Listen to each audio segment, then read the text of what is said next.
அருணகிரிநாதர் மணி, மந்திரம், ஔஷதம் என்று 3 வகுப்புகளை பாடியிருக்கிறார். சீர்பாத வகுப்பு, தேவேந்திர சங்க வகுப்பு, வேல் வகுப்பு. வேலின் பெருமையையும் ஆற்றலையும் கூறுகிறது என்ற வேல் வகுப்பு. திருத்தணியிலே தோன்றி அருள்பாலிக்கும் ஒப்பற்ற மலைக்கிழவனும் என் உள்ளத்திலே உரைபவனும் மயிலை வாகனமாக கொண்ட அந்த முருகப்பெருமானது வேல் வள்ளியினுடைய விழிக்கு ஒப்பானது.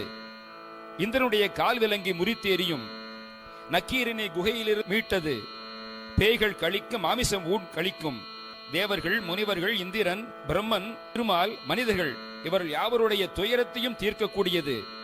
சூரியன், சந்திரன், அக்னி இவற்றினுடைய ஒளி இவற்றை அடக்கும் பேரொளி உடையது. அடியாருக்கு கெடுதல் நினைத்தாலே போதும் அவர் குலத்தை நாசமாக்கக்கூடியது. திருப்புகழை உரைப்பவர்கள் பகையை அறுத்து அறத்தை நிலை காக்கும். யமன் வரும்பொழுது சிவன் திருப்படிக்கு ஒப்பாகும். சகல உயிர்க்கும் உணவளிக்கும். தனித்து வழி நடக்கும் பொழுது எல்லா புறத்திலும் இருந்து இரவும் பகலும் துணையதாக இருக்கும். அரக்கர் குடலை பூமாலை போல சூடும். கடலை உடைத்து எரியும், நீரை பருகும். அந்த உடைப்பை அடைத்து இரத்தத்தை நிரப்பி அதிலே விளையாடும். சிறகுடைய மயில் பறப்பது போல வேகமாக பறக்கும்.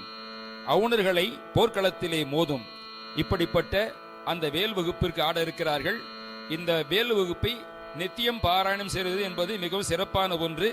இதை படிக்க பில்லி, சூனியம், பெரும் பகை அகலும் என்று மீண்டும் ஒரு முறை கூறிக்கொள்கிறேன்.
Sala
எனது ஒரு வளமும் இருபுறத்தும் அருக